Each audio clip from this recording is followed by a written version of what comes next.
با عرض احترام مجدد احترامات ما را قبول کنین. خورا برادرای عزیز، سوالایی که شما پرسان کردین واقعا سوالایتان بجای است، اما هدف آرزوی شخص خودم می حل مسئله ملی دیورند است. اگر این مشکل ملی ما با دولت خونخوار پاکستان حل نشه، ما دائما با می مشکلات بی‌امنیتی و نفاق ملی و ای که دست پاکستان بالای افغانستان مثلا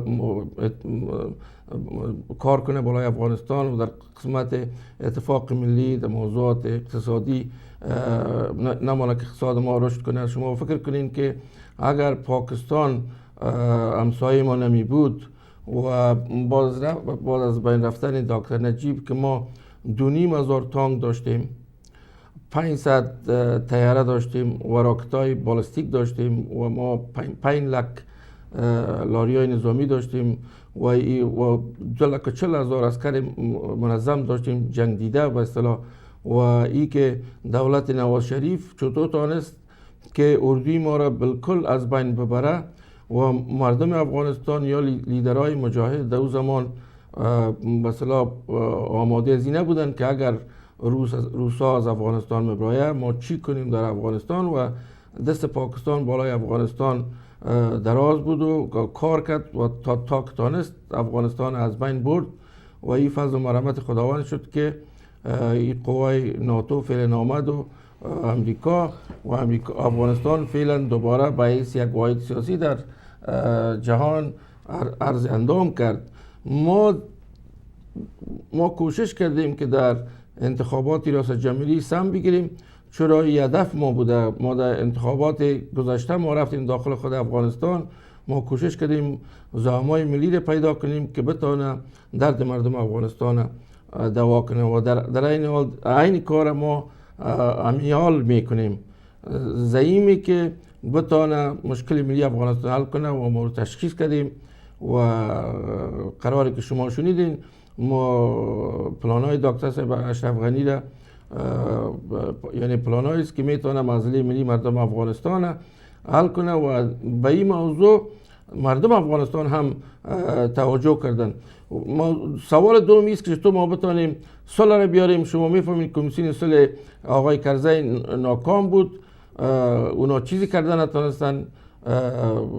و حال برادری که در افغانستان هستن میخواین که کمیسیون صلح خودشون تیار کنن که بتونن معضلات پرابلم خود حل کنن. ما میگیم که او برادرای افغان که شما در اون طرف خط سرد هستین، شما افغانتون میکشین، افغانتون ذلیل میکنین و افغانتون خوار میسازین در مقابل پنجابی ها. شما بیاین داخل خاک افغانستان یک جای شوین. از نظر سیاسی میخواین پلان دارین که برای حل مسئله مردم افغانستان خدمت کنه، شما پلانتون بیارین و قرار کمی حالی هم میبینین که آقای گلبدین از حزبش خود به حیث کاندید ریاست جمهوری انتخاب کرده و یک پروسه سیاسی است که هر افغان حق مسلم داره که بیاد داخل افغانستان در پروسه سیاسی شامل شود. و ای که ما یک مسئله بسیار ملی و مسئله که حیات افغانستان با او وابسته است، ما بگوییم که این پرابلم نیست. ما فکر میکنیم که ما مریض هستیم که تشخیص غلط شدیم. به این ترتیب ما تشخیص خود درست کنیم. ما معادن زیاد داریم، از نظر اقتصادی بسیار غنی هستیم، ما یک میلیونر گداییگر هستیم فعلا. و ای که ما یک زعیم ملی داشته باشیم که پلان‌های داشته باشه در قسمت استخراج و استفاده از این مادن در قسمت از بین بردن فقر بیکاری. شما ببینید که ما 2 میلیون یا 3 میلیون مهاجر داریم در ایران و افغانای ما که در اون طرف خط دیورند هستن، اون خاکشان هستن و از این افغانای که در اون طرف خاک دیورند پاکستان سالانه عاید گزافی از ملل متحد میگیره. دیگه به این ترتیب شما ببینید که 600 میلیون دلار ما تجار ملی ما میتن به پاکستان از خاک خود ما. و ای که پاکستان هر وقت دلش شد سرد آواز میکنه، سرد بسته میکنه و ما پیشنهاد ما است که ما بسیار احتجاج میکنیم در قسمت تصمیم وزیر مالیه و وزیر تجارت که 5 بیلیون دلار قرارداد کرد پاکستان در قسمت واردات امتی پاکستانی داخل خاک افغانستان کردم. اگر ما بتانیم که یک دولت قوی ملی داشته باشیم که قرارداد کرد پاکستان بسته کنیم، انشاءالله رکود اقتصادی پاکستان با رکود اقتصادی مواجه خواهد شد و دولت از هم متلاشی خواهد شد. ما زیادتر یعنی از نظر بنادر ما میتونیم که از نظر از بندر شاهجهان و از ازبکستان و تاجیکستان ما میتونیم مواد خود صادر کنیم، مواد خود بیاریم. او زمان سابق نیست که افغانستان محاصره بود، اما ما باید موضوع ملی خود اهل فصل کنیم وقتی که ما یک لیدر ملی داریم و ما ای که ما چطور بتانیم که یک صلح را بیاریم. صلح زمان آورده میشه که یک اتفاق بین افغانای ما در این طرف خط گیرن در اون طرف خط گیرن با وجود بیه و اونا حال آگاه شدن که دشمنشان امریکا نیست، دشمنشان ناتو نیست، دشمنشان آیسای پاکستان از پنجابی هاست. و شما ببینید که تمام کشت و کشتار در مناطق افغان ماست. افغان ما امروز کشته میشه، نه پنجابی ها. به این ترتیب اگر اتفاق موجود بیاید و یک صلح بین خود افغانای موجود بیاید، پاکستان خلاص است. پاکستان دیگه بقا نخواهد داشت و این امی حراس دولت پنجابی پاکستان است. دیگه ای که ما چطور صلح را با وجود بیاریم، تلاش برادرای ما در اون طرف خط گیرند، در این طرف خط گیرند و برادرای طالب هم که آمده در فعلا در افغانستان زندگی میکنه، اونا هم کوشش میکنه یک کمیسیون صلح با وجود بیارن که یک صلح در داخل خود افغانستان بیاد. نظر شما چیست صادق صدیق؟ اول برای از اینکه حق تاریخ تلف نشود، با همه احترام به نظریات شما، تباهی افغانستان از سکوت دوران نجیب نیست که تانکای ما را که دسته تسلیم پاکستان ساخت کودتای ننگین افتصور بود. بله. و هیره ما به حق شهدا 2 میلیون شهدا و 90% قصبات قریجات ما تباه شد در نتیجه یک تهاجم روسیانه. اما این تشنجاتی که امروز دامنگیر ماست زادی تجاوز روس در افغانستان است. 1979 یا 1979 و با آمدن کودتای افتصور که راستی یک لکه سیاه در تاریخ معاصر ما است. صلح ممکن است آقای متین و این جنگ دنیا ابدی نبوده. در خاتمه هر جنگ صلح است و ایران باید ما میفهمیم که صلح غایب جنگ نیست. برای صلح ما باید وسایلش و ظروفش فراهم بسازیم. بهترین ضامن صلح در افغانستان رجعت یا رجوع کردن به ملت است. ما شاید عزیز و شما در این مورد تحقیق کنید وطندارای عزیز. ما در شورای ولایتی اروزگان هستم. مرکز قوی ترین هدکوارتر طالبان در افغانستان یا اکثر اساکر طالبان مردم اروزگان بودن یا از حوزه جنوب غرب. مگر چرا ما امروز ثبات و صلح و در اروزگان از کابل که بهتر است؟ چرا که بالاخره شورای ولایتی و شورای اقوام ریش سفیدان، شخصیت های مطرح، شخصیت های با نفوذ با هم شیشتن، گفتن که موضوع دولت یک طرف، طالبان دیگر طرف، ما دیگر نمیخوایم که مردم عام قربانی اینی مقابله طالب دولت شود. و امروز الحمدلله ما در این مورد بسیار موفق هستیم. دوم، باز به اون موضوع میگم که باید در نظام افغانستان، در دولتداری افغانستان اصلاحات بنیادی به پاکستان برای ما شما والی های بی‌کفایت تعیین نکرده. دولت است که تعیین کرده که در نتیجه مردم اون طرف میرن. اقتصاد مردم کاریابی امروز ما شما جای بسیار شرم است با بیلیون ها دلار که در افغانستان سرازیر شد. مردم باز هم در دریاهای یونان به طرف استرالیا غرق میشن. بسیار دردآور است. و امروز ما هم تا به عالم اضافه تر از 2 میلیون مهاجر، 3 میلیون مهاجر در پاکستان، 2 میلیون مهاجر در ایران داریم. این یک ننگ تاریخ است و ما باید آستا زمینه را بسازیم. این دو منفعت مثبت داره. چقدر که نفوس افغان ها در خارج کم شد و به داخل وطن بیان، نفوس دشمن از راه خود افغان ها برای تخریب افغانستان کمتر میشه و هر چقدر افغان ها در درون افغانستان باشه، با ملت خود باشه، اونم قدر روحیاتشان در برابر دشمنای وطن قوی شده میره. بله بله. ما از او خاطر صلح ممکن است، صلح آمده نیست و ما این مژده را، این نویده به کل ملت میتم که انشالله 10 سال آینده سالهای تحول، سالهای آبادی و سالهای سعادت افغانستان خود بود بخیر و هیچ نوع مشکل من این نمیبینم. ملت رای خود یافته. ملت یگانه چیزی که باز هم تکرارن میگم است که ما باید مسئولیت خود در برابر مادر وطن درک کنیم. اگر ما به صورت انفرادی هر کس ما حق وطن بجای کنیم، در نتیجه نمی حقشناسی مسئولیت ادا میشه و در برابر ادای مسئولیت انسجام و سعادت به ملت ما به دست میاد. بله بله. موضوع مهمی است.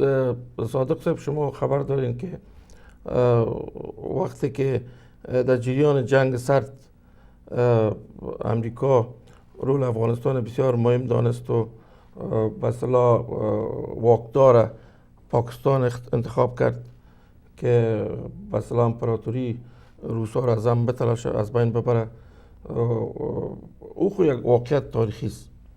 واقعیت تاریخی است.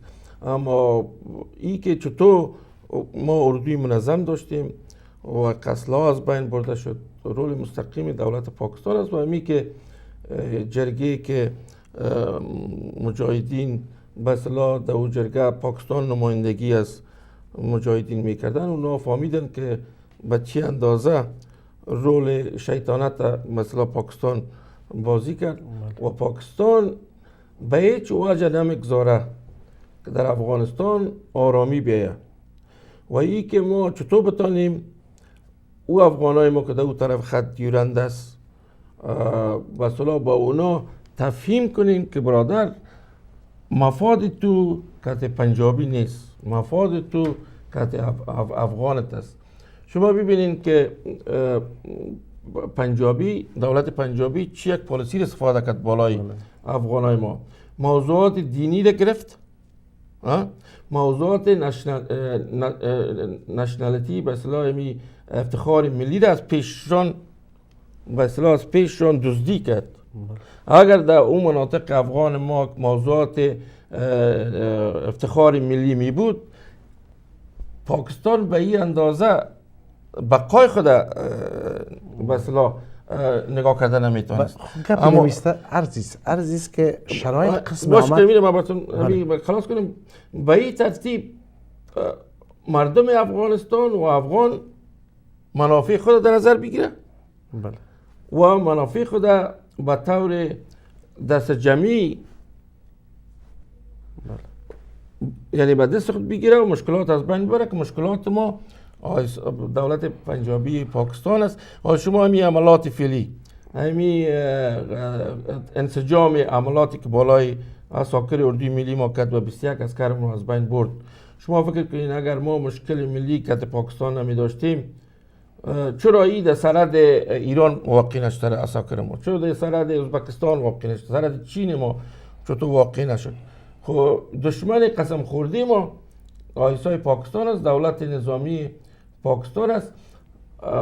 هر لیدر یا هر رئیس جمهوری که در افغانستان قدرت به دست میگیره باید بعد از آوردن و تشکیل کردن یک دولت ملی در داخل خود افغانستان این موضوع را باید بر ترتیبی که میشه در از طریق ملل متحد و محکمه ملی موضوع را حالا فصل کنه. غیر از او صلح آمده نمیتونه. ما یک چیز دیگر باید، ما خو هیچ نوع اختلاف در مورد دشمنی پاکستان، دشمنی تاریخی پاکستان در افغانستان نداریم و تاریخ معاصر شاهد عزیز که اونا از دشمنی دست نمیکشن، مگر ما این هم من حیث یک درس تاریخ باید بیاموزیم که خود ما هم یک زمینه را بر اونا فراهم ساختیم. ما یادآوری ما گذشته نیست، ما بالفطرت و من حیث پرنسیپ من همیشه آینده نگر هستم بله. و از گذشته باید بیاموزیم. فقط و فقط دمی که نباید ما اشتباهاتی که من حیث احزاب سیاسی ما که در نتیجه عدم بلوغیت اشتباهات کردن باید تکرار نشود. بله. اینا باید بله دیران جرگه امر کنید صاحب در خدمتتون هستم. بله سلام علیکم برادر محترم. سلام صاحب خوب هستین صاحب؟ سلام خدا بر شما و بر مهمان محترمتان تقدیم میکنم. زنده باشین صاحب. امر کنید صاحب. من سر پروگرام نبودم، من میل آمدم مهمان بودم. دیگه من از خاطر بسیار خوش شدم که شما رو به پرده تلویزیون ببینم. زنده باشین لطف کنید. احترام خدا برادری شما تقدیم میکنم. همین که به فکر وطن هستین و روزهای و میسات گرانبهایتان برای خدمت به مردم وطنتان شتی نمیام. من افتخار میکنم. زنده باشین فار جان. کسایی که به وطن و دوستی به وطن داره و به خاک خود و به مردم خود خدمت میکنه. بله. مراستی بر دوی شما افتخار میکنم. زنده باشین صاحب. یک چیز است که من براتون یادآوری کنم که تو مردم ما همگی امی کدورت‌های سابقه را از بین ببرد. بله. و امی که چی کرد و کی نکرد و اضرار همه را بانه فقط هدفشان تنها وطنشان و خاکشان باشد. و به این که امروز باور میکنین که در مردم پاکستان میاین در افغانستان و آقای کرزی اینا را کار میته و امروز ماجر ما باور میکنین که در خود پاکستان اینا را ویزا در خود پاکستان نمیده و اونا را سرگردان میساده که برین افغانستان ویزا بگیرین و مجبور هستن که فامیل خود گرفته به می راه خراب و به می تکلیف میرن ویزا میگیرن پس پاکستان میرن. شما فکر کنین که در هیچ خود ما یک مثل چیز که میگن گناه چانه در گناه خلق کانه را وقت جانان ما. گناه خود ما مردم است. اگر ما اتفاق داشته باشیم، اگر ما دروازه های خود بسته کنیم که مردم هر کدام همه تو کنترل باشه در ما بین که باش که پاکستان باور میکنین همی ترور میکنن مردم اشتکای تفلهای مردم به خاطر پول میگیرن کلشون صرف از سبب این نیست که تنها نام افغان بد میشه. بله. تمام خارجی ها میان دست خود کار میکنن به این و یک چند نفری که یک جای میشن که یک خدمت به وطن کنن اینا را کار میکنن که پاشان میکنن به هم مندازیشانن اینا یک جای نشن. پس فلحاظا اگر آدم اقدر به وطن گپ بزنه اقدر بگویه زیاد است. اما اینما که براتان آخری میگم که باید همی برای خوارا و برادرای خود میگم البته باید خانمای افغان هم خانمای با شهامت هستند. اگر کس موقعی به پیشانه برابر برادرای خود یک جای شده و یک قیام ملی را باید ما چی کنیم. باید آرام نباشیم، باید خاموش نباشیم. بعضی کسا میگه که نه بابا خط دیورن مثلا چی فایده و مجموعی رویت شد. ایتو فکر نمی کنم که جنگ از کجا سرچشمه گرفته است، چی خاطر نمیتر حال است برای که خط دیورن میگه پا کل یازی مردم بره نخیر نوله مردم هم برشان میگم برادرها و خوارای خدا کینه و کدورت ها را پس. بله بسیار زیاد تشکر خوجان گل. بله دیگه زیاد وقتتان نمیگیرم. تشکر بسیار. موفقیتتان میخوایم از خداوند همیشه موفق داشته باشید کامیاب باشید با ما. زنده باشید. ما یک به جواب شما خواهر عزیز سر خلاصه بسیار مختصر میگم که هر کدام ما اگر مسئولیت خود ادا کنیم مشکل حل است و ای که دل ما برای وطن میتپه ما عزت در بیرون وطن نداشتیم و ما شما من حیث مهاجر از هر کس که مفهوم وطن دوستی را خوبتر میفهمیم و اونم بشیر خلیلی جواب میتم که خار را آتش توان زد گر بگیرد دامنه من نمیدانم علاج خاک دامن گیر چیست. این خاک دامن کل ما شما را گرفته است. خورا برادرای گرامی شما 2 دقیقه وقت دارین که سوالاتتان کنین بر از اینکه وقت ما یک سوال باز شما سوالاتتان کنین که ما بتونیم که به تمام خورا برادرای دیگه وقت بدیم. بله دیران جرگه امر کنین سر. بله بفرمایید سر. بله سلام علیکم آقای نسیم. سلام علیکم برادر گرامی شاد دارین سر. سلامای ما برای شما و همکار محترم شما تقدیم میکنم. زنده باشین برادر گرامی. خوب هستین سر؟ ان شاء الله جور هستین. از اینکه زحمت میکشین ما هم تشکری میکنم.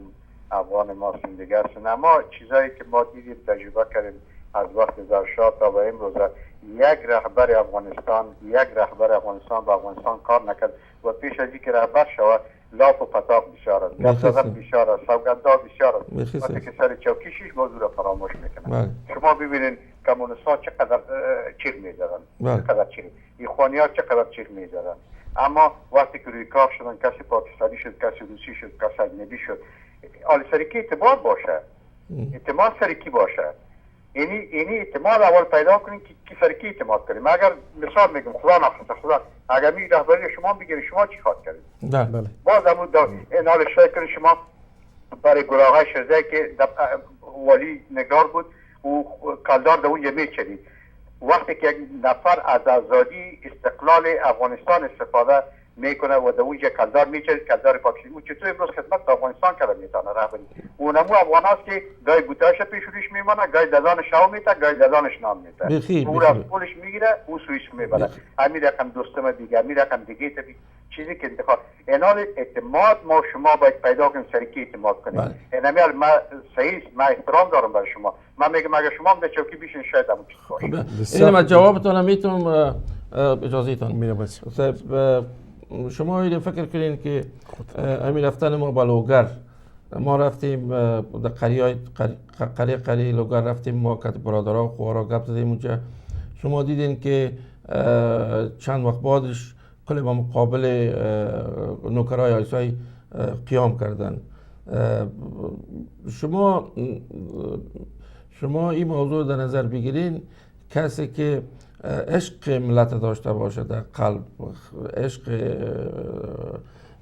وطندارای خود در قلب باشه و دائم خدمت میکنه و این که کی او شخص خود بود میبینیم زمان و وقتشان خود داد. ما هم به صورت مختصر در دو جمله میگم که عنصر اعتماد متاسفانه در 30 سال بر اساس فرموده خود شما داره. چون دولت ها و رهبرها و زعیم ها مسئولیت ملی خود ادا نکردن، این حق ملت است که به اعتبار و به اعتماد باشه.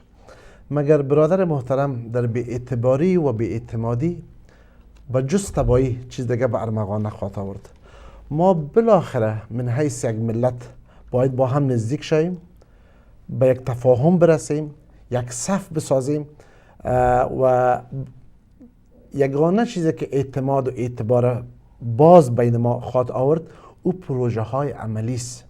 ما باید یک دولت جوابگوی که به سوالات شما، به تشویش های شما و به کمبودی های کس جوابگوی باشه و او را به صورت منظم، هفتهوار، ماهوار، سالانه باید اون پیشرفت و ارتقای خود برای ما راپور بده. به این قسم فرهنگ اعتماد اعتبار به وجود بیاریم.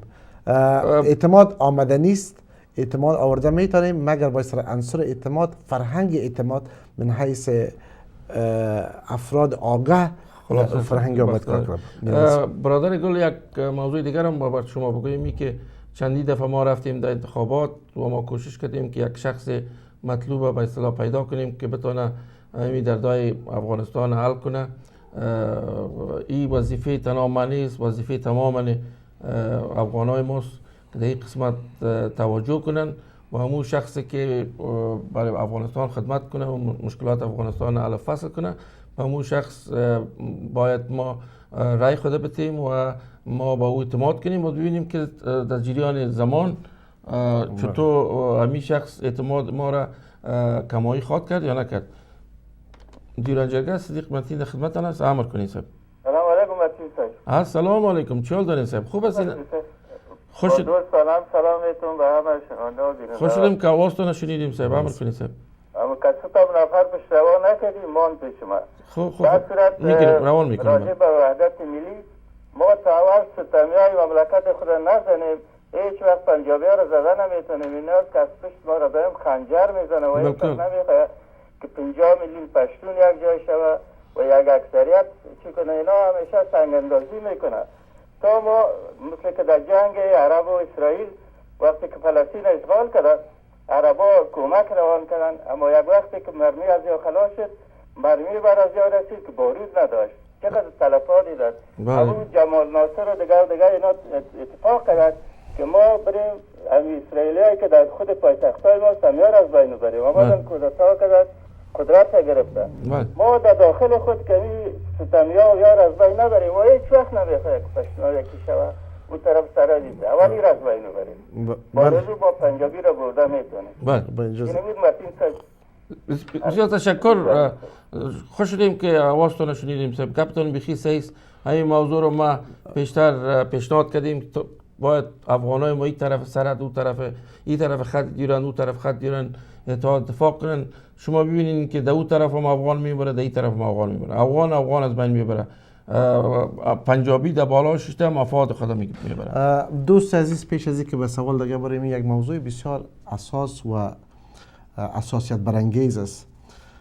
ما از همه دوستا، کسایی که وطن دوست داره و در زجر وطن میسوزه، اینی عناوین ستم ملی و عناوین افغان ملتی، این کلش عناوین است که برای ما دشمن تراشیده تا از ما زندور بسازه.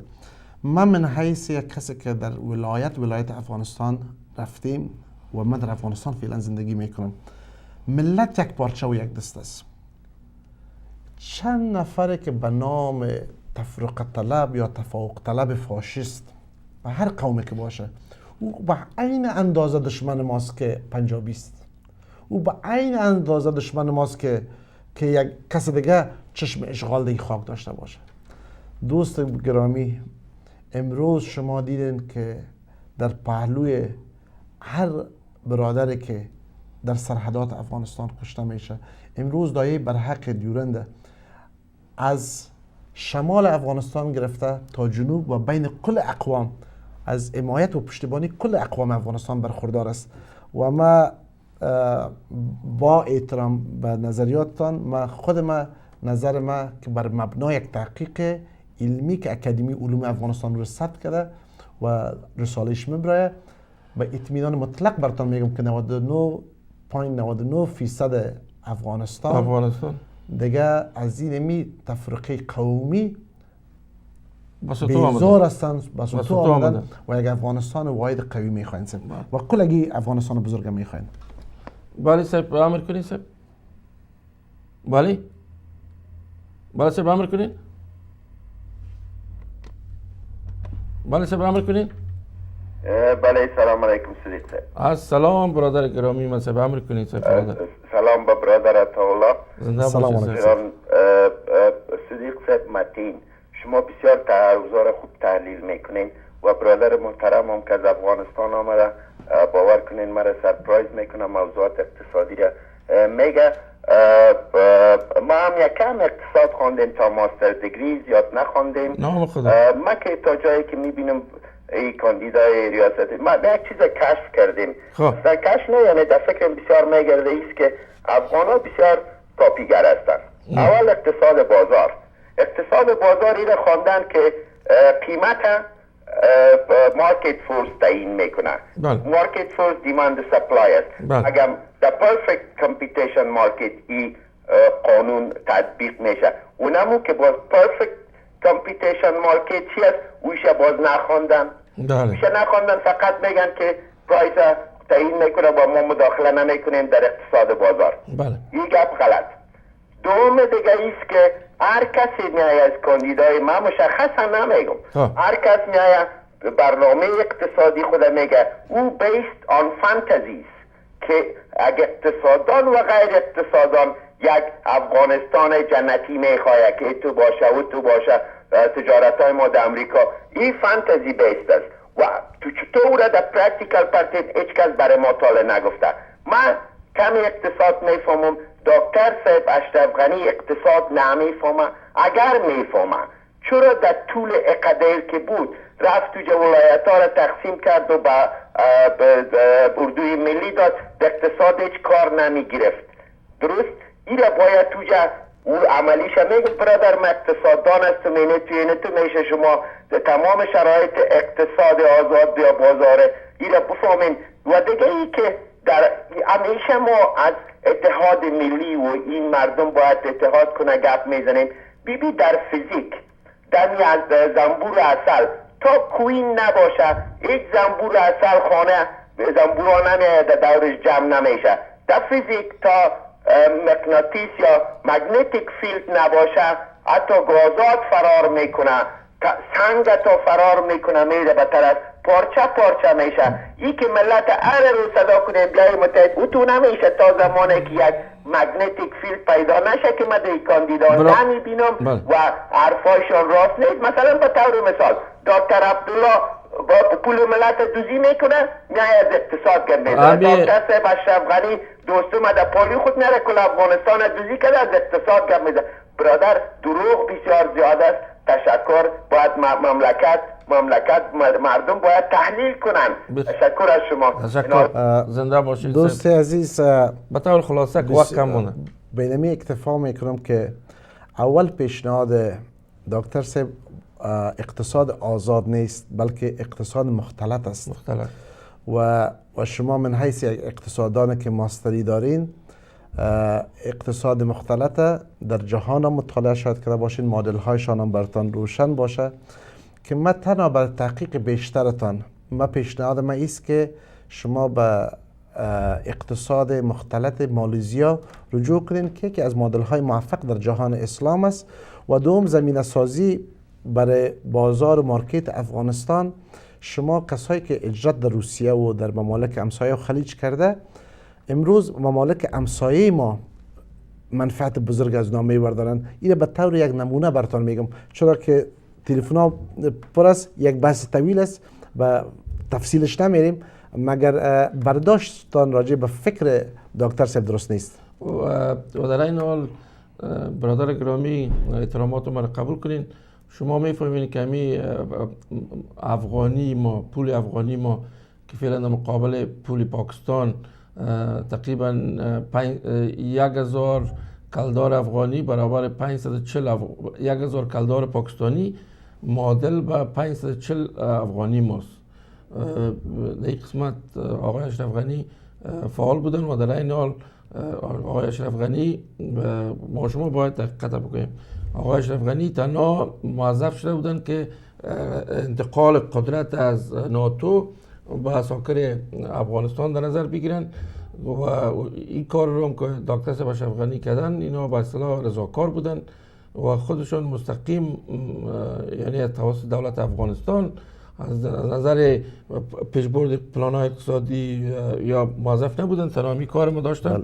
و در این حال شما می قرارداد امنیتی را آقای اشرف غنی تحریر کردن خودشان. ما باید یک چیز در نظر بگیریم، یعنی آرزوی شخص خودم که یک روز آرزوهای ملت افغانستان رو برآورده بسازیم باعث خدمتگارشان. این آرزوی شخصی خودم است. ما را خداوند روز قدرت بده که ما می کار کرده بتانیم و تمام اشخاص ملی را ما در جایی که هست پشت بریم و ما یک اتحاد ملی با وجود بریم. برادر کل چیز که شما میفهمید که با چقدر مشکل ما تا اینجا خود رساندیم، هیچ کار آسان نیست. دیرانجانی در خدمتتان هستیم، امر کنیم برادر گرامی. سلام علیکم. سلام برادر گرامی. با طور خلاصه صاحب 2 دقیقه وقت دارین صاحب، بفرمایید صاحب. اینمی اگر دوست عزیز کوتاه و ما کوتاه جواب بدیم از خاطر که وقت کم است. با کمرشال میریم. بفرمایید صاحب. بفرمایید صاحب. بفرمایید. اشرف غنی صاحب گفت که ما چی اردوی افغانستان اسلامی میسازه، چه قسم اسلامی میسازه که زنش استوی دخترش بایفرند سیاه داره. مادامی صاحب هیچ نفهمیدم. ترس برادر گرامی خب ما شما باید موضوعات شخصی را مطرح نکنیم، موضوعاتی که منافع ملی افغانستان در بر میگیره، یعنی می موضوعاتی که بین ما شما رواج داره که نقص یک برادر افغان خود پیدا میکنیم یا ما نمیره اجازهتون باشه شما بفرمایید. اول اینمی دریافت نقص نیست از خاطر که اینمی یک اتهام است و من فکر میکنم ما افغان ها یک چیز داشته به نام افغانیت، او عفت کلام بود و او اینمی ما شما حق مسلمتان است که به یک کس رأی ندین و یا طرفدار کس دیگه باشین و با وضاحت از کاندید خود دفاع کنین، مگر تهمت و اتهام و بدگویی اینی اخلاقا درست نیست. ما به اینمی اکتفا میکنم که صادق صاحب با اعلان تجارتی میریم، باز پس میاییم همراه شما میباشیم.